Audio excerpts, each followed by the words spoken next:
આજના એટલે ભાઈ હવે ઘડીક વાર શાંતિ રાખો જે આપણા 85 ગામની અંદર જે આપણી બાપની દેવી માં વિયા બધાની મારી રાણી દેવી આપણે ભાગવતી બાપા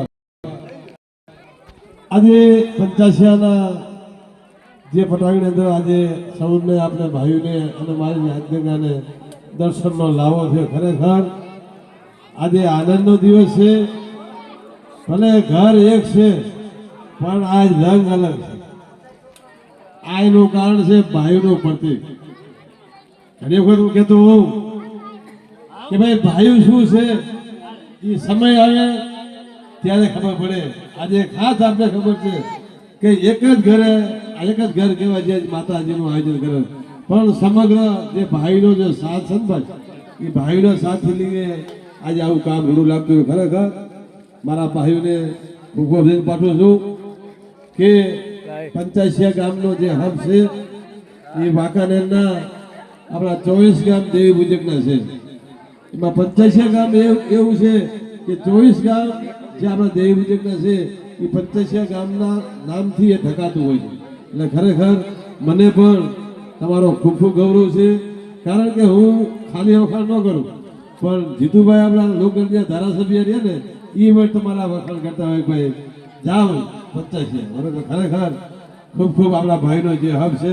હમણે બીજી એક જાહેરાત કે આપણા જે પરિવાર જે કુંડિયા પરિવારથી એને કાંઈક રજૂઆત મેં કરી જીતુભાઈ આગળ કે ભાઈ અમારે શમશાનના જે રસ્તાની અંદરમાં થોડી ગ્રાન્ટની જરૂર છે. મેં પરબતભાઈને પરમની જ વાત કરી હતી કે તમે ટાઈમ લઈ અને 10 થી 12 જણ આવો. બરાબર. જે આપણે શમશાનના જે રસ્તાનો જે અધૂરો રસ્તો પીડ્યો છે એ તમારે માટે આ ગ્રાન્ટ લખેલી ત્યારે જ પડી છે. ખાલી તમારે આવવાનું છે ક્યાં જીતુભાઈ વાંકાને. બરાબર. અને રસ્તાની ગ્રાન્ટે પણ તમે એનું કારણ એક જ છે કે જે તમારો હક છે. ખૂબ ખૂબ આપણા ભાઈઓને બીજું મોટું કારણ કે સુખ દુઃખના સાથી છે ભાઈ.